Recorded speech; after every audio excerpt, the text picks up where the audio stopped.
देखिए अगर बात करें ना तो इसमें एक दो चीज़ इम्पोर्टेंट है बेसिकली जो है ना इकोनॉमिक सर्वे में बात monetary management and financial intermediates की बात कही गई है। तो देखिए क्या है कि जो है इंडिया में क्या है ना कि जो बैंकिंग सेक्टर में जो रिफॉर्म है ना बेसिकली ना तो लिए गए हैं उसका रिजल्ट भी अच्छा रहा है। मतलब इंडिया में एनपीए जो है ना घटा है। तो अगर किसी पूछता है कि एनपीए के क्या इम्पैक्ट है तो एनपीए जो है ना रिड्यूस हुआ है। ये चीज़ आप ध्यान रखिएगा। एनपीए जो है ना रिड्यूस हुआ है। हाँ, फिर दूसरी चीज़ इसमें इम्पोर्टेंट ये है कि एनपीए में जो इंक्रीमेंट हुआ है वो क्या डबल हुआ है या सर। तो पीएससी ऐसे पूछता है कि जो रिकवरी हुई क्या डबल हुई है या डबल हुई है। हाँ बेसिकली ध्यान रखिएगा। तो ये बहुत ज़्यादा इम्पोर्टेंट है। ऐसे कुछ पीएससी पूछता है। फिर रीजनल रूरल बैंक में एक चेंज हुआ है। चेंज हुआ ये हुआ है, बताइए क्या चेंज हुआ है। आरआरबी का मोटो है। हाँ चेंज करने का टारगेट है 28 हाँ, का टारगेट। अब क्या है ना कि जो है ना कि अभी जो है ना 43 आरआरबी है उसको जो है ना 28 बनाया जा रहा है। एक स्टेट में केवल एक आरआरबी है। तो थोड़ी ये मेंस के लिए भी हालांकि इम्पोर्टेंट है। फिर अगर बात करें माइक्रो फाइनेंस का ना तो माइक्रो फाइनेंस में क्या है ना कि 95% जो बीमन जो है ना इसका फ़ायदा ले रही है माइक्रो फाइनेंस का। तो पैसे जो है ना ऐसे कभी कभी जो है ना क्वेश्चन पूछ लेता है माइक्रो फाइनेंस में सबसे ज़्यादा हेल्प किसको मिल रही है, बीमन्स को। आपको पता है कि जो पीएम मुद्रा योजना है इसके 4 क्लासिफिकेशन है। कौन कौन से बताइए। पीएम मुद्रा में आ जाएगा शिशु, किशोर, किशोर, तरुण और तरुण प्लस। बताइए चलिए, पैसा बताइए चलिए चले। तरुण प्लस में 10,000 से लेकर के 20,000 तक का है। शिशु में कितना है? शिशु में 5 से 7 लाख। 5 से 7 लाख है? नहीं 7 नहीं 5 लाख तक का। 8 से 10 तक। 50,000 से 1 लाख तक का। ये लो ऐसे पढ़े हैं, इसीलिए बोल रहा हूँ कि स्टैटिक रिवाइज कीजिए। ऐसे घुमा देगा यूपीएससी। 2 चीज़ हमेशा पढ़ लीजिए आप, एमएसएमई का ये जो क्लासिफिकेशन जो नया आया है और इसका पीएम मुद्रा का कभी भी यूपीएससी पूछ लेगा। ये 50,000 तक जो है ना होता है शिशु, 50,000 से 5 लाख तक होता है किशोर, और 50,000 से 5 लाख तक, हाँ, और 5 लाख से 10 लाख तक होता है तरुण, और 10 लाख से 20 लाख तक होता है तरुण प्लस। ध्यान रखिएगा। हाँ तो क्लासिफिकेशन जो है अच्छे से ध्यान रखिए। ये सब आपके टिप्स पे होना चाहिए।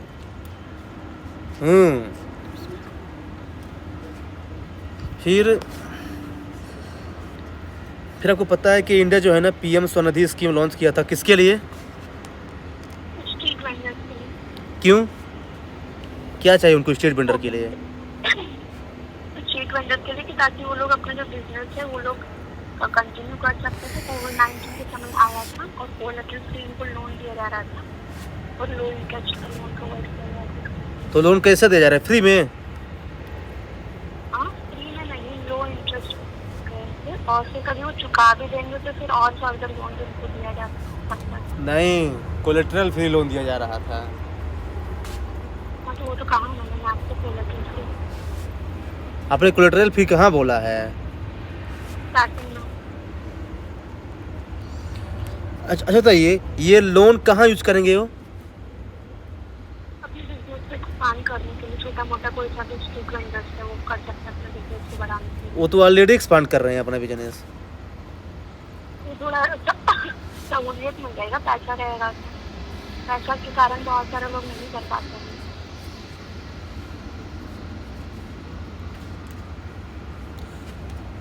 वर्किंग कैपिटल लोन्स दिया जाएगा गवर्नमेंट के द्वारा, इसको बोलते हैं वर्किंग कैपिटल लोन्स। हाँ ये मेंस का कीवर्ड है, वर्किंग कैपिटल लोन्स मतलब इसको बोलते हैं। तो मैं आपसे ये पूछ रहा था। फिर देखिए थोड़ा सा आईबीसी में भी थोड़ा नया अपडेट आया है। अभी मैं आपको पहले बता था कि आईबीसी पे इस बार क्वेश्चन बनेगा, चूँकि जानते क्या है, क्योंकि आईबीसी के आने से क्या थोड़ा डिसिप्लिन हुआ है और एनपीए भी घटा है बेसिकली।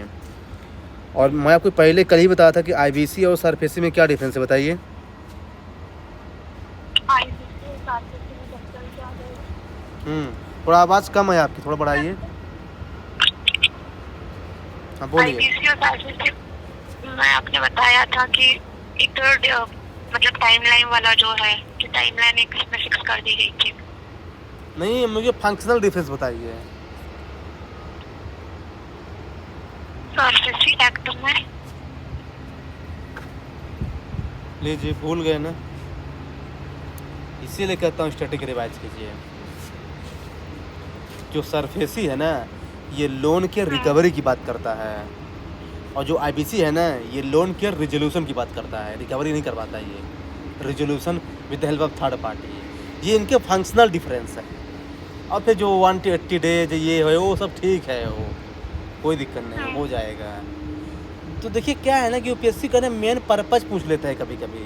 मेन पर्पज क्या है, जैसे एक बार पूछा था 2016 में, फाइनेंस कमीशन का मेन पर्पज क्या है, लीजिए लीजिए। हाँ, मेन पर्पज क्या है, तो उसमें दिया था to distribute money between centre and state है। ये फाइनेंस मिशन का काम नहीं है। फाइनेंस मिशन का काम है टू रिकमेंड डिस्ट्रीब्यूशन ऑफ, हाँ, डिस्ट्रीब्यूट करना उसका काम नहीं है, केवल रिकमेंड करना है। तो देखिए क्या है ना, कभी कभी यूपीएससी क्या है ना कि, हाँ समझिए यूपीएससी को। फिर जानते क्या, फिर एक मेजर बदलाव हुआ है बेसिकली अपने सिक्योरिटी मार्केट में। एक नया कोड आया है सिक्योरिटी मार्केट को 2025 है। तो जैसे ये क्या है ना कि ये सेबी एक्ट है, डिपोजिटरी एक्ट है, सिक्योरिटी कॉन्ट्रैक्ट सबको रिप्लेस करेगा पक्का। इस बार इससे क्वेश्चन बनने वाला है, ध्यान रखिएगा।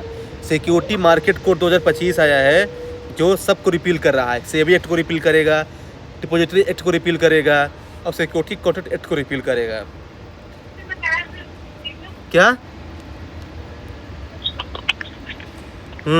बताइए क्या इसका प्रोविजन है सिक्योरिटी मार्केट कोड का? सिक्योरिटी मार्केट कोड का मेन प्रोविजन ये तो नहीं पता है। आप बोले तो क्या पढ़ाऊँ इकोनॉमिक सर्वे आज? ये पढ़ी हूँ मैंने इसमें, बट ये इसमें दिया नहीं था जो पीडीएफ थे। 50 पेज का पढ़े हैं, इसमें नहीं दिया है। हाँ, क्योंकि ध्यान तो नहीं आ रहा है, मैंने पढ़ा तो है बट उसमें था नहीं, था तो फिर उसको हाईलाइट नहीं करा होगा मैंने, ऐसा होगा। इसमें जानते क्या है, इसमें एक मेजर चेंज ये किया है कि जो उसका एडजुडिकेशन है ना, मार्केट से कोई भी काम हो ना, उसका 180 डेज के अंदर ना कंप्लीट होना चाहिए, है ना, टाइम लिमिट है। और अगर स्टैंड करना है तो 2 ईयर्स तक मैक्सिमम इमरजेंसी में, लेकिन आइडली 180 डेज तक। तो वैसे उसको पूछेगा, टाइम लाइन को पूछेगा। हाँ, फिर इसमें डेट मार्केट की बात की है। देखिए आपको पता है कि कैपिटल मार्केट जो है, capital market, debt market, money market है। बताइए तीनों में क्या डिफरेंस है? कैपिटल मार्केट मनी मार्केट हो जाएगा कि 1 साल से कम का जब ट्रांजैक्शन हो रहा है वो कैपिटल मार्केट हो जाएगा। लॉन्ग टर्म ट्रांजैक्शन 1 साल से ज्यादा का स्टॉक मार्केट। और डेट मार्केट? डेब्ट मार्केट हो जाएगा, ये भी लॉन्ग टर्म नहीं रहता, ये दोनों हो सकता है, लॉन्ग टर्म शॉर्ट टर्म। जहाँ पे जैसे टी बिल्स हो गया तो शॉर्ट टर्म में हो जाएगा ट्रेजरी बिल्स, लॉन्ग टर्म में बॉन्ड्स हो गया, कॉर्पोरेट बॉन्ड हो गया, डेटेड सिक्योरिटीज, गवर्नमेंट सिक्योरिटीज, वो डेब्ट मार्केट का पार्ट हो जाएगा। ये तो ये डेट मार्केट को ये अलग क्यों किया गया है, क्या है इसमें है? डेब्ट मार्केट को अलग इसलिए कर दिया गया होगा कि क्यों कर सकते, इसका अपोजिट क्या होगा डेट मार्केट का? डेट का opposite, debt long term short equity. क्या? इक्विटी। इक्विटी क्या होता है?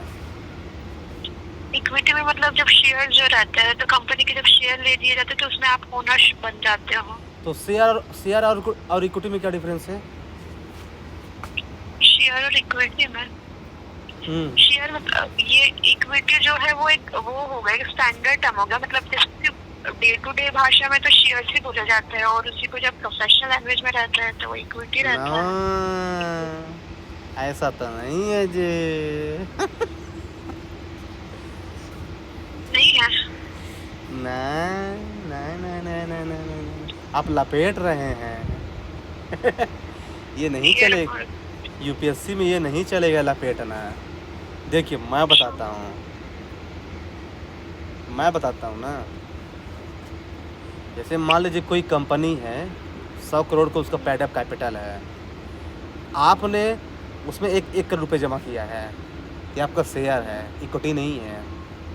और उस कंपनी ने जो है 50 लोगों से ऐसा शेयर लिया है, तो ये 50 जो है ना जिसकी इक्विटी है, यानी इंडिविजुअल ओनरशिप हमेशा शेयर कहलाएगा, कलेक्टिव ओनरशिप ये कहलाएगा इक्विटी। ये है दोनों में बेसिक डिफरेंस। यानी प्रोफेशनलिज्म टर्म है इक्विटी और नॉर्मल टर्म है शेयर, ये डिफरेंस नहीं है। लपेट देते हैं आप। ये नहीं चलेगा। अच्छा बताइए, एक टर्म आता है, ध्यान रखिएगा, मैं आपको पहले ही बताया था ये चीज़ कि देखिए फाइनेंशियल मार्केट का जो है जमाना अब बढ़ गया है। Bond market, share market, debenture market है, यहाँ से यूपीएससी ज़्यादा क्वेश्चन पूछेगा। यहाँ पे आप देख लीजिए पिछले साल के पिछले 3 साल का पीवाई की हो, आपको हर साल जो है 2 से 3 क्वेश्चन जो है पिछले डायरेक्ट यूपीएससी पूछ रहा है, यहाँ से बॉन्ड से, शेयर से, डिवेंचर से, है ना, म्यूचुअल फंड से, यहाँ से। तो उसको अच्छे से कंप्लीट कर लीजिए। बॉन्ड और डिवेंचर में डिफरेंस क्या है बताइए। बॉन्ड और डिवेंचर में डिफरेंस है, बॉन्ड जो रह जाएगा बॉन्ड जो है ना वो गवर्नमेंट इशू करता है, और डिवेंचर जो है ना कॉर्पोरेट, ऐसा बोल रहे हैं? नहीं। हाँ फिर बॉन्ड जो रहता है वो सिक्योर्ड रहता है। हाँ, और डिवेंचर अनसिक्योर्ड रहता है। वो अनसिक्योर्ड रहता है। हाँ। क्यों, ऐसा क्यों? जो क्योंकि बॉन्ड, हाँ क्योंकि बॉन्ड गवर्नमेंट इशू करता है, और गवर्नमेंट इशू और डिवेंचर को प्राइवेट, ऐसा प्राइवेट रहते हैं, मोस्टली प्राइवेट रहते हैं। और इसके गलत, बॉन्ड रहता है तो भी कम रहता है, ऐसा नहीं है, में रिस्क भी ज्यादा रहता है। फिर लपेट दिए यहाँ पे। तो है नहीं, अब मैं बताता हूँ। बॉन्ड को कंपनी या गवर्नमेंट दोनों इशू कर सकते हैं, डिवेंचर को लार्जली कंपनी इशू करती है। First difference. Second, bond generally collateral led होता है बेसिकली। ये अगर कोलेट्रल नहीं है तो फिर गवर्नमेंट है तो उसमें ट्रस्ट है। डिवेंचर जो है ना नहीं होता। इंटरेस्ट रेट ज़्यादा किसका होगा? डिवेंचर का, क्योंकि उसमें रिस्क ज़्यादा है। और गवर्नमेंट जो है ना चूँकि ट्रस्ट ज़्यादा है इसलिए इंटरेस्ट कम देती है। हाँ, अब देखिए बात ये होती है कोलेट्रल का। तो कोलेट्रल का थोड़ा सा डिबेटेबल टॉपिक है। कुछ लोग बोलते हैं कि डिवेंचर में कोलेट्रल नहीं होता, और कुछ लोग बोलते हैं होता है, पर मेरे हिसाब से यूजुअली नहीं होता है। और यूपीएससी क्या मांगेगा पता नहीं। जैसे यूपीएससी ने पूछा था ये वाला क्वेश्चन कि है ना जो है ना एनबीएफसी जो है ना कैन हैव ए फैसिलिटी या फिर लिक्विडिटी जैसे फैसिलिटी, इसका आंसर सही माना है उसने। उसने सही माना है। अब कैसे माना है आपको नहीं पता, पर सही माना है। तो ये चीज़ है बेसिकली, ठीक है। फिर एक न्यूज़ इसमें है, ये पीआई पे, फॉरेन पोर्टफोलियो इन्वेस्टमेंट है। आपको पता है कि इंडेक्स जो है ना ये पीआई जो है ना आउटफ्लो हो रहा है। तो ये थोड़ा कंसर्निंग पॉइंट इंडिया के लिए। तो ये पीआई के बेसिक पे से क्वेश्चन पूछ सकता है। ध्यान रखिएगा, ये पीआई के बेसिक पे ये बताइए मनी के टर्म में ये पीआई क्या है? किसके टर्म्स में? मनी के टर्म में, जैसे ये वॉलेटाइल मनी, हॉट नहीं, हाँ हॉट मनी है ये। इसको हॉट मनी बोलते हैं, मतलब कि तुरंत जो है जो पैसा निकाल के चला जाए उसको बोलते हैं हॉट मनी। तो ये जो है ना हॉट मनी के अंदर आता है। गिफ्ट सिटी न्यूज़ में था बेसिकली। आपको पता है कि इंडिया में जो first and only gift city जो है ना गांधीनगर है। इसका मतलब क्या होता है बताइए? गिफ्ट सिटी वाला मतलब यहाँ पर यह रहता है कि जो एज ए फॉरेन टेरिटरी उसको ट्रीट किया जाता है वो पर्टिकुलर एरिया। नहीं, गलत। वो है स्पेशल इकोनॉमिक जोन। यहाँ पर इंटरनेशनल जैसे कि जो स्टॉक मार्केट वगैरह रहता है तो वो इंटरनेशनल लेवल पे कोई और कंपनी शेयर करना चाहती है तो यहाँ पर इसके थ्रू हो सकता है इंफॉर्मेशन। मतलब ये क्या है ना, एक फाइनेंशियल हब होता है जहाँ से आप इंटरनेशनली ट्रेड करते हैं, ये है। एक फॉरेन ट्रेड से इससे कोई लेना देना नहीं है। हाँ, तो जानते कहीं न्यूज़ में क्यों है? क्योंकि एक रिपोर्ट आई है ग्लोबल फाइनेंशियल सेंटर इंडेक्स, उसमें से इंडिया को 43 रैंक मिला है। तो पैसे रैंक तो नहीं पूछेगा, पर ये रिपोर्ट किसने निकाला ये ज़रूर पूछेगा। तो ये निकाला है एक प्राइवेट है ना, ZN partners and China development institute है, जिसने इंडिया को दिया है 43 रैंक। ये चीज़ ध्यान रखिएगा। और श्रीलंका जो है ना, अभी इसको ज्वाइन कर लिया है, किसको? इंडिया का जो गिफ्ट सिटी है, जो मतलब जो है ना, ये IFC है ना, इंटरनेशनल फाइनेंशियल सर्विस सेंटर है ना गांधीनगर में, उसको श्रीलंका ने ज्वाइन किया है। फर्स्ट फॉरेन कॉर्पोरेट जो है ना, जो जिसने ज्वाइन किया है इंडिया के गिफ्ट सिटी को। ये थोड़ा सा इम्पोर्टेंट इसलिए न्यूज़ में आई है। तो चूँकि इकोनॉमिक सर्वे में ये मेंशन है, इसलिए इस फिल्म्स के लिए इम्पोर्टेंट हो जाता है। फिर देखिए थोड़ा सा इंडस्ट्री पे अगर नज़र डालें तो देखिए इंडस्ट्री में न्यूज़ ये है बेसिकली कि इंडस्ट्री का जो ग्रॉस जो है बेसिकली ग्रॉस वैल्यू एडेड, वो जो है ना बढ़ा है थोड़ा सा हल्का। ये इंपॉर्टेंट ये नहीं है प्रीलिम्स के लिए, यूपीएससी इसको नहीं पूछेगा। यूपीएससी ये पूछेगा कि जो IRP है इसको कौन निकालता है? कौन निकालता है इंडेक्स ऑफ इंडस्ट्रियल प्रोडक्शन को?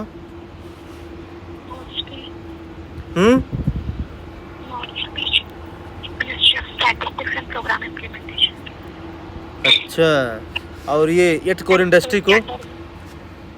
Economic adviser, office of economic adviser. और कौन कौन सी 8 कोर इंडस्ट्री है? सबसे फर्स्ट कौन सी है? पेट्रोलियम। ये लो, पेट्रोलियम रिफाइनरीज है। रिफाइनरी प्रोडक्ट है, नॉट पेट्रोलियम। हाँ मतलब होगा तो वही बात उसमें। क्यों? रिफाइनरी और रिफाइनरी एक ही चीज़ है। पेट्रोलियम प्रोडक्ट की रिफाइनिंग होती है ना क्रूड ऑयल, इन्हीं से तो रिफाइनरी किसकी करेंगे? फिर बताइए। उसके बाद है क्रूड ऑयल है, नहीं, पहले इलेक्ट्रिक, पहले अरे ऑर्डर में याद होना चाहिए। ऑर्डर में पूछ रहे हो आप? हाँ तो पैसे कैसे पूछेगा? ऐसे पूछेगा, ऑर्डर में तो पूछेगा ना वो। पहला था इसमें पेट्रोलियम था, फिर इलेक्ट्रिसिटी था, फिर PESC था, स्टील था और कोल था, फिर क्रूड ऑयल, फिर नेचुरल था, सबसे आखिरी में सीमेंट के बाद फर्टिलाइजर था।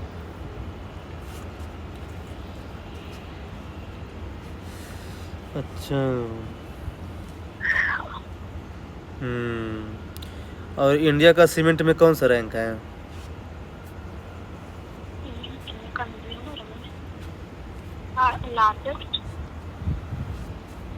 ये लोग कल ही बताया हूँ, सीमेंट और टेक्सटाइल दोनों में इंडिया का सेकंड रैंक है, और स्टील में भी सेकंड रैंक है।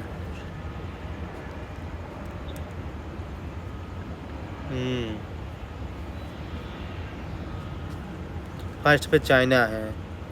मैं आपको कल ही बताया कि जब इंडस्ट्री की बात हो ना तो चाइना को क्यों भूल जाते हैं यहाँ पे। कल ही बताया था कि चाइना डोमिनेट कर रहा है इंडस्ट्री में।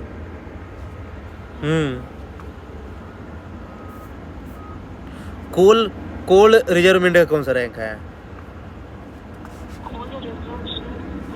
ये सब इकोनॉमिक सर्वे में वर्ड मेंशन डायरेक्ट है और रैंक मेंशन है, तो आपको ये मुंह जबानी याद होना चाहिए।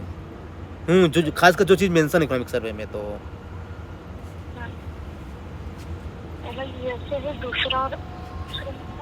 पहला मत बताइए मुझे, इंडिया का रैंक बताइए। 5th लार्जेस्ट रिजर्व है। आयरन ओर में 4th है, और कोल में 5th है, और कंज्यूमर में सेकंड है लार्जेस्ट। टॉप स्टेट उड़ीसा है। स्टेटिक बहुत कमज़ोर है आपका भी। ये सब स्टेटिक पूछ रहा था मैं अभी तो। फिर अगर एक्सटर्नल सेक्टर की बात करें ना तो इसमें ज़्यादा कुछ नहीं है, बस एक इसमें ये ट्रेंड पूछ सकता है यहाँ पे बेसिकली। कुछ नया वर्ड यूज़ किया इसने, friend shoring, near shoring, of shoring, ये सारा आप जानते होंगे, मैं नहीं बता रहा हूँ। और इसके बाद जो है एग्रीकल्चर जो एक्सपोर्ट है ना इंडिया का, ग्लोबल एक्सपोर्ट का, वो केवल 2.2% है। तो ऐसे जो है ना यूपीएससी जो है ना पूछता है उसमें डाटा सफिशेंसी में है कि India has 2.2% of global export, फिर देगा उसका रीजन क्यों। आपको लगता होगा कि इंडिया तो बहुत ज़्यादा लार्जेस्ट प्रोड्यूसर एग्रीकल्चर के बहुत सारे क्रॉप्स का, तो फिर 2.2% कैसे है? क्योंकि इंडिया खा लेता है उगा के, भाई पॉपुलेशन भी तो ज़्यादा है, इसलिए जो है ना एक्सपोर्ट का जो है ना शेयर बहुत कम है इंडिया का। ये चीज़ ध्यान रखिएगा। और फिर इसके बाद जो है अनकटाड की एक फिर से रिपोर्ट आई है, ट्रेड एंड डेवलपमेंट रिपोर्ट। अब चूँकि इकोनॉमिक सर्वे में मेंशन है तो इसलिए ऊपर से इसको पक्का पूछेगा। तो इसमें है क्या basically, diversity index of trade partnership इसने रिलीज़ किया है। इसके अंदर क्या है ना, चाइना को फर्स्ट रैंक मिला है और यूएई को सेकंड और थर्ड को इंडिया, इसलिए यानी इंपॉर्टेंट है। जिसमें इंडिया की रैंक अच्छी रहती है ना यूपीएससी उसको पक्का पूछता है, और जिसमें इंडिया की ख़राब रैंक है उसको यूपीएससी जनरली नहीं पूछता, क्योंकि गवर्नमेंट बॉडी है तो गवर्नमेंट को क्रिटिसाइज नहीं करना चाहता।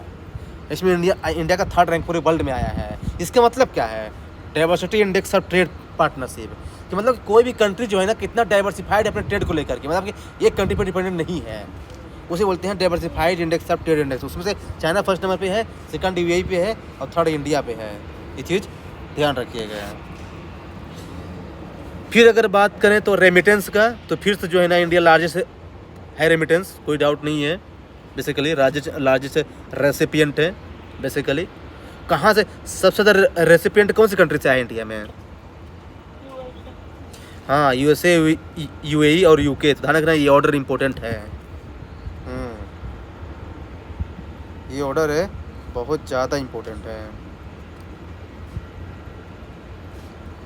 फिर इसके बाद जो है इसमें क्या पूछ सकता है, देखिए मैं आपको केवल इम्पोर्टेंट बता रहा हूँ, इससे ज़्यादा आपको नहीं पढ़ना है क्योंकि टाइम ज़्यादा नहीं है इसमें। फिर हाँ, इसमें जो है ना इंडिया के पास जो फॉरेक्स रिजर्व है ना वो 11 मंथ के इंपोर्ट कवर कर सकता है। इंपोर्ट का आपको पता है ना क्या है इंपोर्ट का? आपकी आवाज़ नहीं आ रही है। इंपोर्ट कवर का मतलब रहता है कि हम कितना उस अमाउंट से हमारा इंपोर्ट बुलवा सकते हैं हमारी कंट्री में। हाँ, फॉरेक्स रिजर्व से मतलब तो अभी 11 मंथ का जो है रिजर्व है। तो कभी कभी यूपीएससी ऐसे भी क्वेश्चन पूछ लेता है। फिर जो है ना बेसिकली जो है ना कुछ इन्फ्लेशन से रिलेटेड टर्म है वो ठीक है जो है ना। हाँ, बेसिकली एक टर्म यूज़ किया है इन्फ्लेशन से रिलेटेड, नहीं इन्फ्लेशन से रिलेटेड नहीं, वो टैक्स रिलेटेड था, बाद में बताऊँगा। आपको पता है बेस ईयर चेंज हुआ है सीपीआई का, इसलिए थोड़ा सा इंपॉर्टेंट है ये कि क्या है क्या नहीं, इसको थोड़ा देख लीजिएगा। हाँ, रूरल और अर्बन इन्फ्लेशन में कंपेयर कर सकता है यूपीएससी, तो रूरल इन्फ्लेशन ज़्यादा है, ये चीज़ ध्यान रखिएगा। और एक स्टेट ऐसा है जो इन्फ्लेशन की जो लिमिट है ना 4+1/2 उसको ब्रीच कर दिया है, और वो है केरला। तो ध्यान रखना ऐसे भी यूपीएससी क्वेश्चन पूछ सकता है, Kerala has breached the inflation target, ये चीज़ ध्यान रखिएगा। फिर एग्रीकल्चर की बात करें तो ठीक है, ये तो ठीक है। ऑयल सीड्स इसमें न्यूज़ में चल रहा है, तो इसमें ये तो ऑयल सीड्स का लार्जेस्ट प्रोड्यूसर कौन है?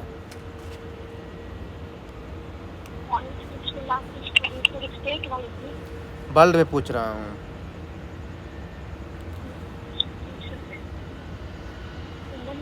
ब्राज़ील। सोयाबीन सबसे ज़्यादा वही है ना। ध्यान रखिएगा इंडिया साथ 4th नंबर पे आता है बेसिकली, और लेकिन इंडिया लार्जेस्ट इंपोर्टर है, ये चीज़ ध्यान रखिएगा। तो ऑयल सीड्स और पल्स दोनों का इंडिया लार्जेस्ट इंपोर्टर है वर्ल्ड में, ये चीज़ ध्यान रखिएगा। इसके बाद जो है इरिगेशन से रिलेटेड कुछ न्यूज़ में चल रहा है बेसिकली, लेकिन सब आपको साथ पता होगा यही है, पर ड्रॉप मोन क्रॉप वगैरह सब ठीक है, फलाना ठिकाना है ना, ठीक है, हो गया। सर्विस सेक्टर में क्या है ना कि इंडिया जो है 7th लार्जेस्ट एक्सपोर्टर वर्ल्ड में है सर्विस सेक्टर का, तो रैंक थोड़ा सा इम्पोर्टेंट है ये, है ना। और सबसे ज़्यादा जो FDI इंडिया में है ना वो सर्विस सेक्टर में ही आता है। हाँ, ये चीज़ ध्यान रखिएगा। वर्ल्ड बैंक की फिर से एक रिपोर्ट है, वर्ल्ड डेवलपमेंट रिपोर्ट, उसके थ्रू क्या है ना कि इंडिया का सर्विस सेक्टर जो है ना रिकॉर्ड ग्रो किया है पोस्ट कोविड-19। तो फिर से ऐसा पूछ सकता है कंपेयर करवा के दूसरे कंट्री से, ये ध्यान रखिएगा। बस आपको एक नज़र रखना है कि हाँ ऐसा हुआ है, ये चीज़ ध्यान रखिए, बस नज़र रखना है आपको, ज़्यादा अंदर जाने की ज़रूरत नहीं है। हाँ, और जैसे मैंने को बताया कि जो है ना सर्विस सेक्टर जो है ना इंडिया में डोमिनेट किया है FDI लाने में, तो कौन सा सेक्टर है? Energy and communication. ध्यान रखिएगा, 2 सेक्टर, एनर्जी एंड कम्युनिकेशन। न कि इंडिया में, पूरे वर्ल्ड में सबसे ज़्यादा जो FDI का इन्फ्लो हो रहा है ना, इसमें एनर्जी और कम्युनिकेशन का हो रहा है। तो वैसे ही पूछ देगा, दे देगा चारों, टेक्सटाइल का, AI का, कम्युनिकेशन का, एनर्जी का। ध्यान रखिएगा, एनर्जी एंड कम्युनिकेशन का। फिर हाँ, उसमें से सबसे ज़्यादा सर्विस एक्सपोर्ट में कौन स्टेट का कंट्रीब्यूट किया इंडिया में? 4 स्टेट, कर्नाटका, महाराष्ट्र, तेलंगाना एंड तमिलनाडु। आंध्रा नहीं, ये चीज़ ध्यान रखिएगा, बस हो गया। फिर इसके बाद क्या है ना, इंडिया जो है ना ओमान के साथ क्या है ना एक एग्रीमेंट साइन किया है, सेपा। सेपा क्या होता है? Comprehensive economic partnership agreement. तो पैसे ऐसे पूछ देगा कि हमने UAE के साथ साइन किया, नहीं, ओमान के साथ साइन किया है। बस ये ध्यान रखिएगा। हाँ, WTO का थोड़ा सा मेंशन है यहाँ पे, ये मोड ऑफ सर्विस बेसिकली, जैसे चार होते हैं मोड 1, मोड 2, मोड 3, मोड 4। चारों में डिफरेंस क्या है आप बताएंगे? मोड 1, मोड 2, थोड़ा आवाज़ थोड़ा तेज कीजिए। हाँ, मोड 1 में जो रहता था कि उसमें हम लोग जो टूरिज्म इंडस्ट्रीज हो गया, तो मतलब सर्विस हम लोग प्रोवाइड करें डेवलपिंग कंट्रीज के लिए था, बता सकते हैं। नहीं आता क्या, पहले ये होता है मेरे को। उसमें IT सर्विस आता है, IT सर्विस। डेवलपिंग कंट्रीज वगैरह जो है ना सप्लाई प्रोवाइड करती है, जैसे कि इंडियंस है तो हम लोग प्रोवाइड कर रहे हैं सर्विसेज वैसे वगैरह को, तो आ जाएगा। मेरा मोड 2 में हो जाता था कि बैंक वगैरह, फॉरेन बैंक की कोई मोड 2 में आता है टूरिज्म में। मोड 3 में आता है foreign bank opening, local branch. Mode 4 में आता है डॉक्टर एंड इंजीनियर। ये ध्यान रखिए, फर्स्ट है IT सर्विस, सेकंड है टूरिज्म, थर्ड है फॉरेन बैंक और फोर्थ है डॉक्टर इंजीनियर। बस ये ध्यान रखिए। हाँ ठीक है, पहले हमको IT सर्विस चाहिए भाई, फिर हम टूरिज्म करेंगे ना। जब टूरिज्म कर लेंगे तो हम भाई हम पैसा कहाँ से लाएंगे? बैंक से। जब बैंक से लाएंगे तो जाके फिर जो है ना डॉक्टर इंजीनियर के साथ है, ऐसा कर लीजिए। देखिए, मैच ऑफ द फॉलोइंग में UPSC पूछ सकता है, ध्यान रखिएगा, इसलिए मैंने आपको बता दिया है। जो चीज़ UPSC पूछ सकता है उसको मैं बता दिया हूँ। इसके बाद एक सेक्टर बच रहा है, ये फार्मा सेक्टर। तो जानते हैं, कभी फोरम में इसने क्वेश्चन पूछा था कि इंडिया जो है ना वर्ल्ड का 3rd लार्जेस्ट जो है ना फार्मास्यूटिकल है प्रोड्यूसर जो है ना वॉल्यूम में,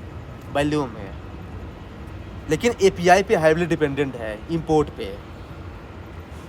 तो उसी को रिड्यूस करने के लिए इंडिया ने लाया है PLI फॉर बल्क ड्रग्स। ध्यान रखिएगा, to reduce imported API basically. तो हम जो है ना प्रमोट कर रहे हैं मेडिकल पार्क को। तो 3 स्टेट जहाँ पे प्रमोट कर रहे हैं, UP, MP and Tamil Nadu.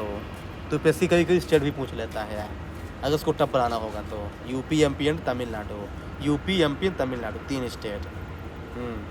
Textile industry की बात करें, चूँकि न्यूज में है, इंडिया जो है ना कॉटन का वर्ल्ड लार्जेस्ट प्रोड्यूसर है, आपको पता है? और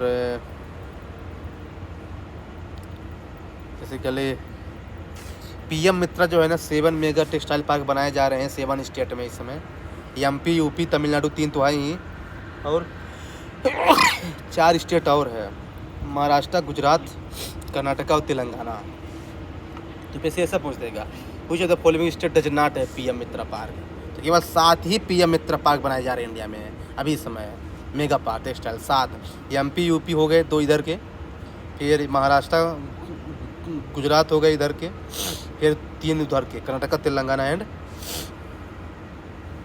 तमिलनाडु। ये चीज़ ध्यान रखिएगा, और ये मेंस में भी काम आ सकता है।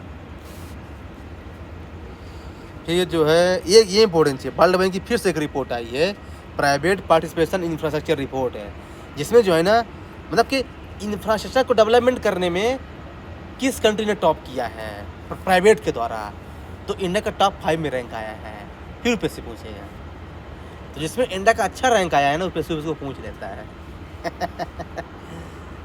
टॉप 5 कर दिया, बताइए इंडिया। ये थोड़ा सा इम्पोर्टेंट है।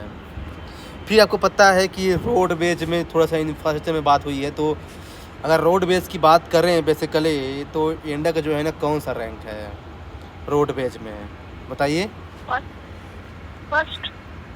फर्स्ट है।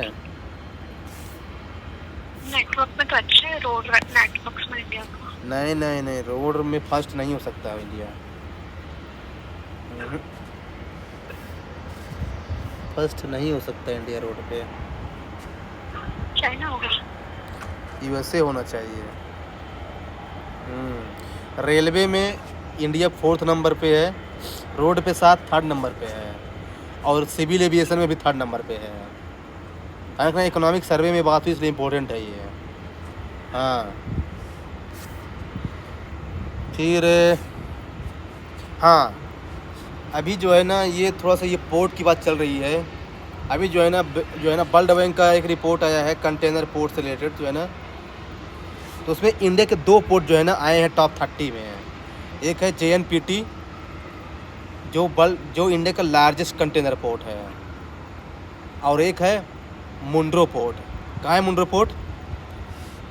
गुजरात। हाँ, इसकी क्या क्वालिटी है?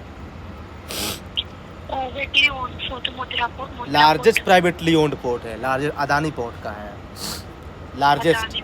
हाँ, ये बताइए फिर मेरे को आप कि लार्जेस्ट गवर्नमेंट पोर्ट कौन है इंडिया में?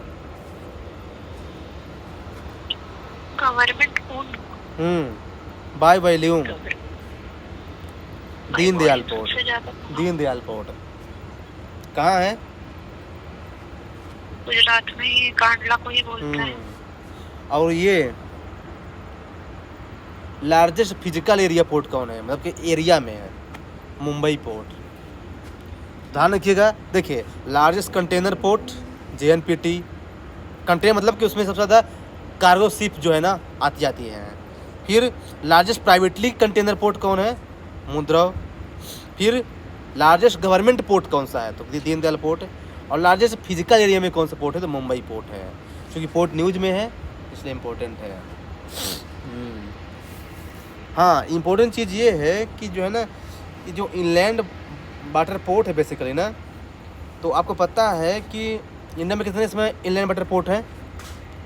नेशनल वाटर बेस कितने हैं इंडिया में? 111 है। उसमें से ऑपरेशनल कितने हैं? और ये बताइए, ये जो 111 है ये किसने बोला कि 111 है? इसके लिए हमने एक एक्ट बनाया है, नेशनल वाटरवेज एक्ट 2016। ये एक्ट बोला है कि इंडिया में 111 पोर्ट हैं। ये इंपॉर्टेंट यूपीएससी से पूछता है। देखिए, जनरली क्या है कि जो inland waterway authority of India है 1986 के अंदर बनाई गई है, लेकिन जो 111 पोर्ट है ना ये डिक्लेयर कहाँ से किया गया है? 2016 के एक्ट से। ये जो फोरम ने पूछा था, अभी जो परसों टेस्ट हुआ था, लोग फंस गए थे। वो अलग चीज़ है। Inland water port authority of India जो एक स्टैट्यूटरी बॉडी है, वो बनाया गया है 1986 के एक्ट से, जो मिनिस्ट्री ऑफ शिपिंग के अंदर एक ऑटोनोमस बॉडी है। लेकिन ये जो 111 पोर्ट है कौन से एक्ट के अंदर डिक्लेयर किया गया है? 2016 वाले एक्ट से, ध्यान रखिएगा। और इसमें इंडिया में कितने ऑपरेशनल है? 32। न्यूज़ में क्यों आया है? क्योंकि 20 नए पोर्ट को इंडिया जो है ना ऑपरेशन करने जा रहा है आगे फ्यूचर में, इसलिए न्यूज़ में। तो ध्यान रखिएगा, ये क्वेश्चन बनेगा यहाँ से इस बार। तो देखिए क्या है ना कि हमको पता चल रहा है कि क्या ज़्यादा इंपॉर्टेंस है प्रीलिम्स के लिए, यहीं से पता चल रहा है। तो इस चीज़ को ज़्यादा ध्यान दीजिए।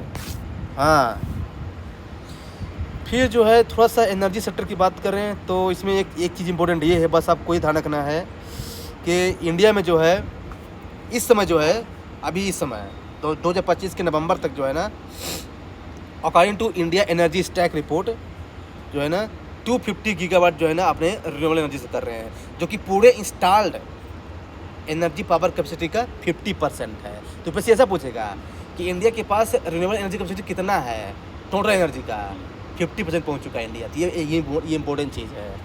तो उसमें सबसे ज़्यादा कंट्रीब्यूशन किसका है? सोलर एनर्जी का है 52%, फिर है विंड एनर्जी का। ये बताइए सोलर एनर्जी में टॉप स्टेट कौन है? सोलर में टॉप में है राजस्थान। और विंड में? विंड में गुजरात। और सेकंड पे कौन है सोलर में? गुजरात। और थर्ड पे? सोलर में 4 स्टेट तक रैंकिंग याद रखिए। इस बार यहाँ से क्वेश्चन एक बनेगा रैंकिंग से। हाँ इम्पोर्टेंट है इसलिए बता रहा हूँ, है ना। फिर जो है ना ये न्यूक्लियर एनर्जी मिशन जो है ना न्यूज़ में है 2025-26 जो इंडिया ने लॉन्च किया है। एम क्या रखा है इंडिया ने कि हम जो है ना 5 इंडिजीनियस SMR बनाएंगे, स्मॉल मॉड्यूलर रिएक्टर, बाई 2033 तक। तो बस ये ना पूछ के ये पूछेगा कि what do you understand by small modular reactor, बताइए।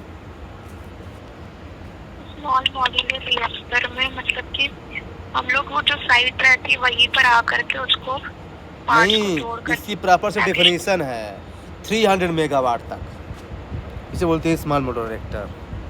हाँ जिसकी पावर कैपेसिटी 300 मेगावाट तक है उसे बोलते हैं स्मॉल मॉड्यूलर रिएक्टर, या फिर दूसरी भाषा में 1/3 ऑफ ट्रेडिशनल पावर सेक्टर। मतलब जितना होती है ना ट्रेडिशनल पावर सेक्टर की कैपेसिटी, उसका 1/3 कैपेसिटी बोलते हैं स्मॉल मॉड्यूलर रिएक्टर। तो वैसे दोनों तरह से पूछ सकता है। इसकी क्वालिटी क्या है कि ये सेफ रहता है, पर इसमें सेफ ज़्यादा रहता है, कॉस्ट भी कम लगती है इसमें। इसलिए इंडिया बोला है कि मैं 5 जो है ना इंडिजीनियस बनाऊंगा 2033 तक न्यूक्लियर एनर्जी मिशन के अंदर, ध्यान रखिएगा। फिर थोड़ा सा क्रिटिकल मिनरल भी न्यूज में चल रहा है। तो इम्पोर्टेंट इसमें ये है कि जो है कॉपर जो है ना न्यूज में है। तो कॉपर आपको पता है भाई चिले टॉप पे है। फिर लिथियम न्यूज में था, ऑस्ट्रेलिया है। कोबाल्ट DRC पूछ चुका है UPSC। निकिल इसमें न्यूज में था, तो निकिल जो है ना इंडोनेशिया है, ध्यान रखिए। निकिल ई फॉर इंडोनेशिया, ऐसा याद रखिए। निकिल NI मतलब इंडोनेशिया, तो ध्यान रखिए। निकिल में जो है ना इंडोनेशिया टॉप पे है। तो देखिए मैं आपको केवल इंपॉर्टेंट चीज़ बता रहा हूँ।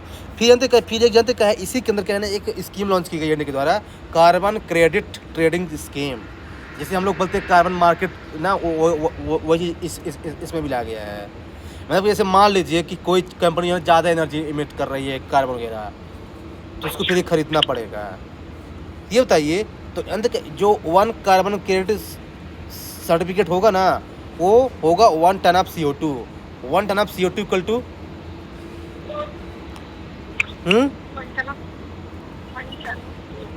बताइए, आवाज़ नहीं आ रही आपकी। 1 टन ऑफ CO2 मतलब 1 कार्बन इक्विवेलेंट कार्बन वाला कार्बन। नहीं तो 1 tonne of CO2 equal to कितने किलोग्राम, ये पूछ रहा हूँ मैं। कितने किलोग्राम? 1000। हाँ देखिए छोटी छोटी इन्फॉर्मेशन कहीं ऊपर से पूछ सकता है। हाँ ये सबको पता है कि 1 carbon credit equal to 1 tonne of CO2, लेकिन व्हाट है 1000 किलोग्राम। ये है।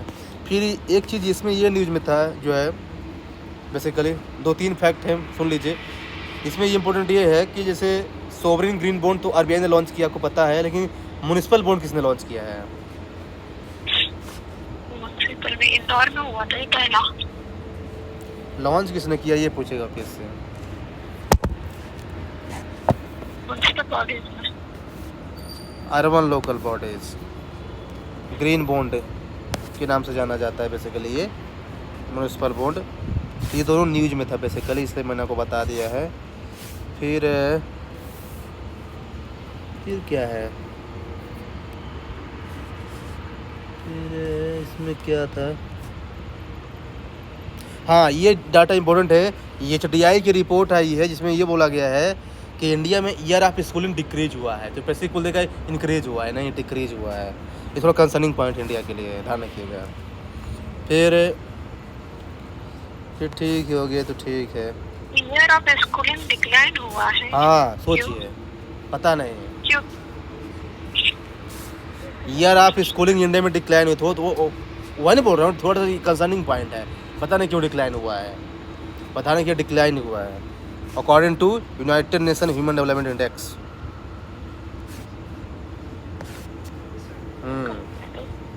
बस आपको ट्रेंड ध्यान रखना है कि क्या बढ़ा क्या घटा है, कितने परसेंट क्या हुआ है, यूपीएससी ये नहीं पूछेगा मेरे हिसाब से। वो मेंस में काम आएगा हालांकि, पर अभी तो जो है ना वो काम नहीं आएगा। फिर थोड़ा सा क्या है ना, ये इंपॉर्टेंट था, आसर रिपोर्ट किसने कौन लॉन्च करता है आसर रिपोर्ट? और national achievement survey report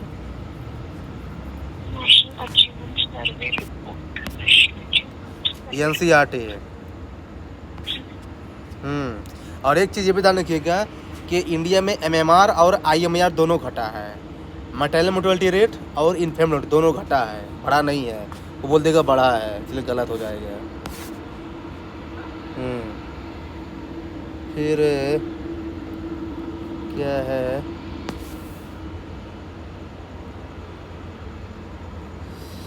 universal immunisation programme के लिए इंडिया ने एक प्लेटफॉर्म लॉन्च किया है, पोर्टल। आपको पता है पोर्टल का नाम? यूबिन पोर्टल। तो कभी कभी यूपीएससी ये भी पूछ सकता है कि यूबी फंड किसके लिए है? MSME पोर्टल है? नहीं, ये इम्यूनाइजेशन प्रोग्राम के लिए है। फिर वर्ल्ड बैंक की मल्टी डायमेंशनल पॉवर्टी इंडेक्स आई है, जिसमें से है ना इंडिया के पास जो है ना 15% पॉवर्टी है, और जो नीतियों की रिपोर्ट है ना उसके अकॉर्डिंग जो है ना इंडिया में 11% पॉवर्टी है। तो बस ये कंपेयर कर देगा कि नहीं, according to world bank India के पास कम पॉवर्टी है, नहीं, according to NITI Aayog come poverty है। नीति आयोग बोलते हैं कि 11% पॉवर्टी है, और वर्ल्ड बैंक बोलते हैं कि नहीं 15% पॉवर्टी है। तो ये चीज़ ध्यान रखिएगा। फिर लास्ट में मनरेगा स्कीम न्यूज़ में थी, तो वही पूछा है बेसिकली। ये बताइए, ये जो भी राम जी स्कीम है, तो इसमें 60 डेज का क्लॉज है, ये क्या है?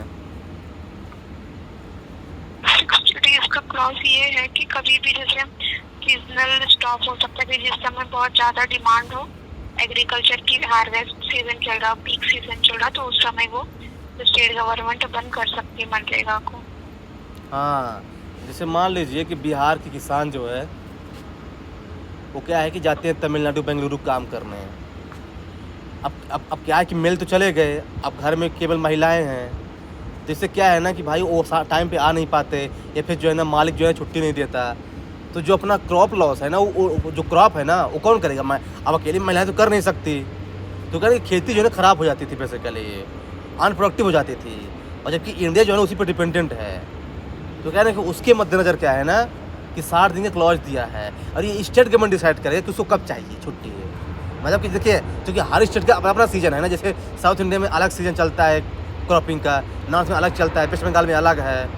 तो कह रहे हैं कि वो स्टेट गवर्नमेंट डिसाइड करे। तो प्लस ये भी पूछ सकता है कि सेंटर डिसाइड करेगा? नहीं, ये हर स्टेट डिसाइड करेगा कि हमको कब चाहिए अपने अपने स्टेट में। तो 2 महीने का मिलेगा 60 डेज़ का। तो मतलब टिपिकली स्पीकिंग तो 365 डेज में आप 60 डेज माइनस कर दीजिए, 305 डेज। तो मतलब 305 डेज में जो है ना आप जो है ना इनको वर्क करना है, अगर टिपिकली स्पीकिंग, अगर पैसे ऐसा कुछ पूछता है तो 305 डेज में हमको 125 डेज देना पड़ेगा उनको काम, according to D Ram ji scheme, और ये सेंट्रली स्पॉन्सर्ड स्कीम है।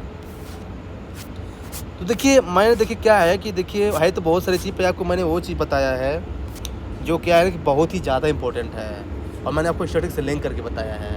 तो जो चीज़ इसमें मेंशन है या फिर जो चीज़ मैंने आपको बताया है, वो चीज़ थोड़ा सा अच्छे से रिवाइज करके ही जाइएगा। रैंकिंग जो मैंने बताया आपको, या फिर वो वाटर वेज वाला जो बताया है, और जो भी बताया है, तो उसको थोड़ा सा आपको क्लियर होना चाहिए। मैंने आपको बताया था सुबह वो शांति एक्ट वाला जो बताए थे प्रोविजन, वो जो बहुत ज़्यादा न्यूज़ में चल रहा है, पक्का पूछेगा उससे क्वेश्चन। हाँ।